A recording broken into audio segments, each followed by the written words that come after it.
Nah, my daughter-in-law never called me by my name, not once in 4 years. It was always her or she when she talked to my son, or nothing at all when she had to address me directly, just a sharp look, a tilt of her head toward whatever she needed me to do. Pass the salt. Move my shoes from the entryway. Don't leave my reading glasses on the kitchen counter. I noticed. I always noticed. I just never said anything. My name is Ruth. I'm 67 years old. I taught high school English for 31 years in Columbus, Ohio, and I can tell you with certainty that I have sat across from harder people than my daughter-in-law and come out fine on the other side. Teenagers who thought the world owed them something. Parents who blamed me for their children's failures. Administrators who saw teachers as inconveniences. I survived all of them with my dignity intact. I thought I could survive this too. My son's name is Marcus. He is 38 years old and looks exactly like his father did at that age. Same broad shoulders, same way of going quiet when a room gets tense, same instinct to smooth things over rather than face them. I loved his father deeply for 29 years, and I love Marcus the same way. That kind of love is not blind. It sees everything clearly and chooses to stay anyway. He married a woman named Diane 3 years before any of this happened. She was sharp and pretty and had strong opinions about everything: interior design, organic produce, the correct way to load a dishwasher. Marcus thought she was wonderful. I tried to think so too. I moved in with them 14 months before everything fell apart. It wasn't my plan. I had a house, a good one, a 3-bedroom colonial in Westerville that my husband Gerald and I bought in 1989 and paid off together before he got sick. When Gerald passed, I stayed in that house for 2 more years by myself. I told myself I was fine. I made soup on Sundays and graded papers. I was still teaching part-time as a consultant then, and I called Marcus on Tuesday evenings and pretended the quiet didn't bother me. Then I fell in the backyard one October morning reaching for a branch that had come down in a storm. Nothing broken, just bruised. But I lay there on the cold ground for 20 minutes before I could get up. And in those 20 minutes, I did a lot of thinking. Marcus asked me to come stay with them. He said it would be temporary, just until I felt steadier.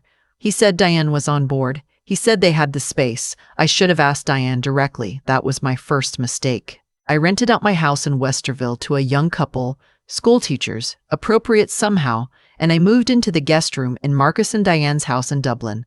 It was a nice room, good light in the mornings.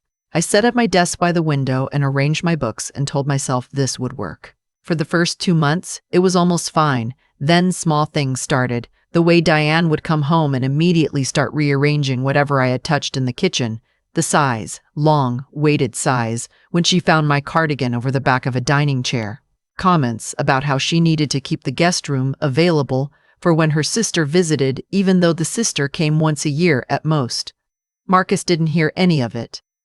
Or he heard it and decided not to. I adapted. That's what you do when you're a guest in someone else's space. I kept my things in my room. I cooked only when Diane was out. I learned the rhythms of their house and tried to take up as little room as possible, which felt strange to me because I had spent 31 years taking up exactly as much room as I needed in order to do my job well. My pension from Columbus City Schools was $2,800 a month. That is what Marcus knew about. What Marcus did not know. What I had never told him, not out of deception, but simply because it never came up in a way that felt natural, was the rest of it. When Gerald got sick, we did what any sensible couple does when they know time is limited and finances need to be in order. We sat down with our attorney and our financial planner and we made decisions. Gerald had a life insurance policy I'd almost forgotten about. He had taken it out in 1994 and just kept paying the premiums quietly for years. When he died, that policy paid out, a significant amount. I also had investment accounts. Gerald and I had been contributing to them since the 1990s, methodically, not glamorously, just steadily. Index funds, mostly. We were not exciting investors. We were patient ones. And then there was my consulting work. After I retired from full-time teaching, I spent 4 years as a curriculum consultant for 3 different school districts. That work paid better than teaching ever had, and I had no mortgage anymore and modest expenses, and so most of it had stayed in accounts I barely touched. Put it all together, and I was, by most measures, comfortable. More than comfortable, the kind of comfortable that people don't associate with a retired schoolteacher from Columbus who wears sensible shoes and buys her sweaters from Land's End. I did not hide this from Marcus deliberately. I simply lived my life, and my finances were my own, and it had never occurred to me to sit my son down and give him an accounting. You don't do that. You raise your children, you love them, you help them when you can, and your money is your business until you decide otherwise. The moment I decided otherwise began on a Tuesday evening in March. Marcus was traveling for work. He's in logistics, gone a lot, which I think is part of why things had been so tense at home. Diane and I were in the kitchen at the same time, which we usually tried to avoid. I was making tea. She was on her phone, half watching something on the counter tablet, and then she made a call, and I heard her voice shift into that particular register people use when they think they're not being overheard. She was talking to her sister. I did not intend to listen, but the kitchen is small, and Diane did not lower her voice enough, and what I heard stopped me where I stood. She said she was exhausted. She said the situation was unsustainable. She said having someone else's mother in her house was affecting her marriage, her sleep, her sense of her own home. I understood that. I did. Those feelings were legitimate. Then she said something else. She said Marcus needs to tell her she has to go. She's got her little pension. She can find some senior apartment somewhere. We do not need to be responsible for her. She's not our problem. Not our problem. I stood there holding my mug of hot tea, and I was very still. She didn't know I was still in the kitchen. She walked out toward the living room, still talking, and I stayed where I was for a long time after that. I did not cry. I want to be clear about that. I have cried over real losses. Gerald's diagnosis, his last weeks, the morning after his funeral, when I woke up and reached for him and he wasn't there. This did not make me cry. This made me think. I went to my room and I sat at my desk and I opened my laptop and I looked at my accounts for a long time. Then I called my attorney, a woman named Patricia who had handled Gerald's estate and whom I trusted completely. I called her the next morning when Diane had gone to work. I told Patricia what I had heard. I told her I had been thinking about my house in Westerville, about my assets, about what I wanted to do with the next portion of my life. We talked for almost an hour. When Marcus got home from his trip on Thursday, I asked him to have coffee with me Saturday morning, just the two of us. He looked slightly alarmed. I don't usually make formal requests like that, but he said, of course. Saturday came. Diane went to her yoga class. Marcus made coffee and we sat at the kitchen table and he looked at me with his father's eyes and I took a breath and I told him the truth. All of it. The insurance payout. The investment accounts, the consulting income, the real number that represented what I had. I watched his face go through several things in quick succession. Surprise, confusion, something that might have been embarrassment, and something quieter that I couldn't quite name. He said, "Mom, why didn't you ever tell me?" I said, "Because it wasn't relevant until now." He asked what had changed. I didn't tell him about the phone call. I didn't want to make it about Diane. Not yet. I told him that I had been doing a lot of thinking since moving in, that I wanted to make decisions about my life and my assets, deliberately rather than by default, and that he deserved to know the full picture before I made those decisions. He was quiet for a moment. Then he said, "I've been worried about you. Financially, I mean. Diane and I have talked about." He stopped. I let the silence sit there. He said, "We've talked about what the long-term plan looks like, for you." I asked him what conclusions they'd reached. He was uncomfortable. He said they hadn't landed anywhere definitive. He said Diane had some concerns about space and about, well, the permanence of the arrangement. I nodded. I told him I had some clarity to offer on that front. I told him I had spoken to Patricia. I told him I had decided to sell my house in Westerville, the tenant's lease was ending in June anyway, and use a portion of the proceeds to purchase a condominium in Upper Arlington that I had been quietly looking at for several months. 2 bedrooms, good building, 10 minutes from a library branch I loved. I would be perfectly comfortable there, more than comfortable. I told him I would be moving out in 8 weeks. Marcus looked stricken. He said he didn't want me to feel pushed out. I told him honestly that I did feel pushed out, a little, and that it was all right, because what I had realized in the past months was that I had been trying to make myself smaller in order to fit into a life that had not been designed with me in mind. And I was 67 years old, and I had worked hard, and I had loved people well, and I had no intention of spending whatever years I had left making myself smaller. He was quiet for a long time. Then he said, "I'm sorry, Mom." I believed him. I believe he meant it. He asked if he could tell Diane. I said, of course. It's their home. She should know. I went for a walk that afternoon while they talked, an hour through the neighborhood slow, looking at the early crocuses coming up in people's front yards. I was not angry. I had moved past angry somewhere in the space between hearing Diane's phone call and making mine to Patricia. What I felt was something more like clarity, the particular kind that only comes when you stop hoping a situation will improve on its own and start doing something about it instead. I don't know exactly what Marcus told Diane or in what order, but when I came back from my walk, she was sitting in the living room and she looked different, not chastened exactly, more like someone who has learned that a room is larger than they thought and is recalculating accordingly. She said, "Ruth, I owe you an apology." I sat down. I listened. She talked for several minutes, something about stress, about feeling overwhelmed, about things she had said that she wasn't proud of. She didn't mention the phone call specifically, so she didn't know I had heard it. I didn't tell her. I said, "I appreciate that. I want you and Marcus to be happy. That hasn't changed." She asked if there was anything she could have done differently. I said, honestly, yes. She could have talked to me directly, early, before things built up into resentment. That's all. A simple conversation at the beginning would have changed everything. She nodded slowly. She looked like she was filing that away. Moving day was a Wednesday in late May. I had been packing gradually for weeks, a few boxes at a time, and it wasn't as hard as I expected. The condo was on the 4th floor. Good windows, a small balcony where I could put container plants in the summer. Patricia had helped me structure the purchase in a way that made sense given my overall estate planning.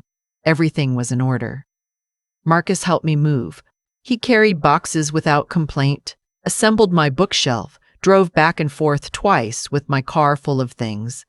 Diane did not come, but she had sent along a houseplant, a large peace lily in a white ceramic pot with a card that said, "Wishing you happiness in your new home."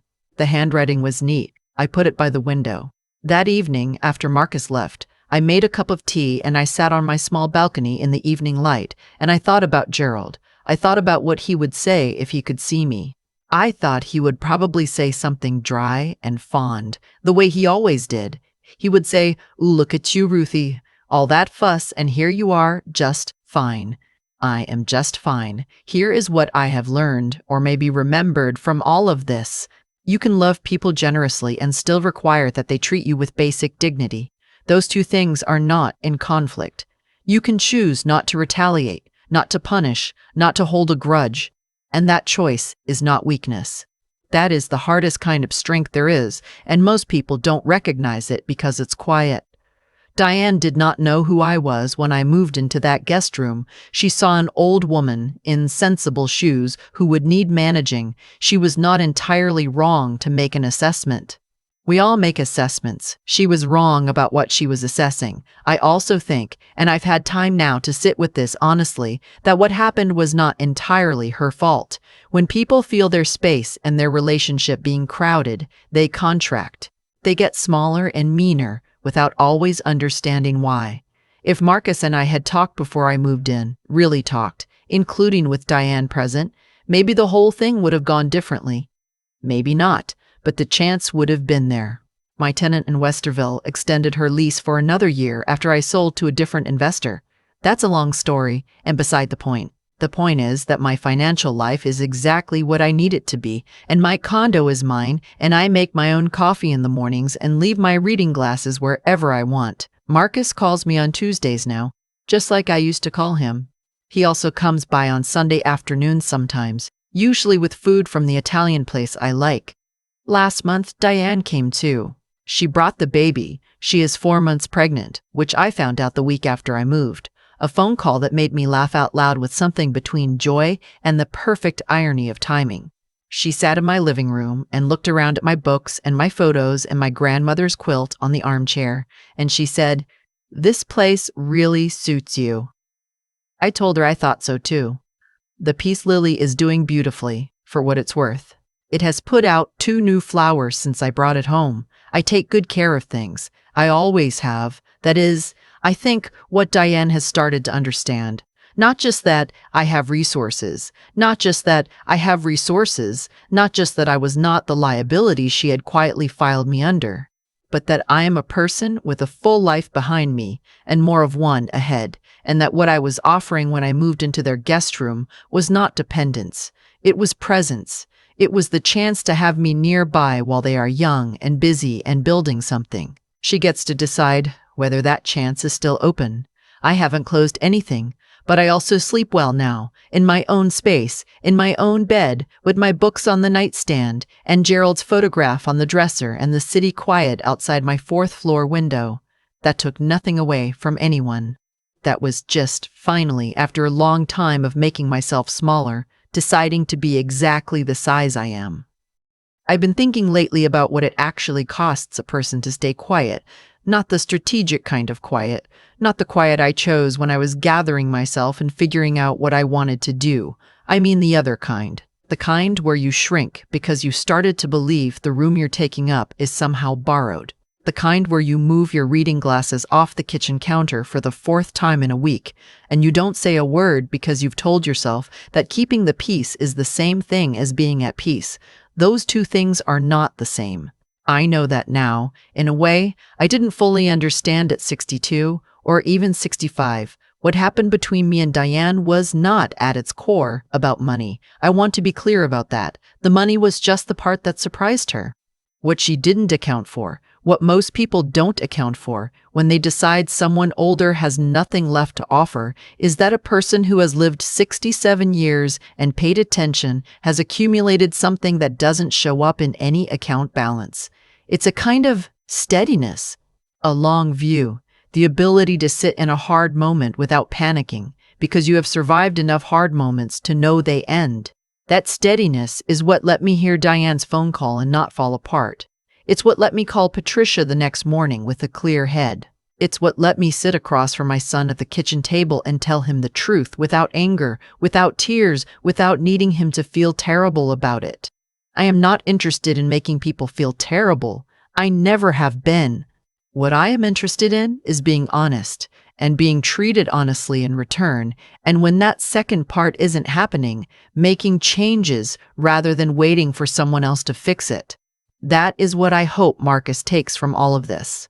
Not that his mother had more money than he knew, that's almost beside the point, but that the woman who raised him, who sat at a classroom desk for 31 years figuring out how to reach kids who didn't want to be reached, still had things to teach. And that he almost missed it because he was too uncomfortable with conflict to look clearly at what was happening in his own home. He's looking more clearly now. I can hear it in the way he calls on Tuesdays. He asks real questions. He listens to the answers. That's worth more to me than any of the rest of it. And Diane, I think about her too, honestly. She is going to be a mother in a few months. She is going to be tired and overwhelmed, and she is going to need, eventually, someone with a long view to sit across from her and tell her it gets easier. I hope she lets me be that person I intend to offer. That is the thing about dignity. When you protect it, quietly, without making it a battle, you keep the door open. You leave room for people to come back and do better. And sometimes, if you're patient and honest and you don't burn everything down just because you could, they do.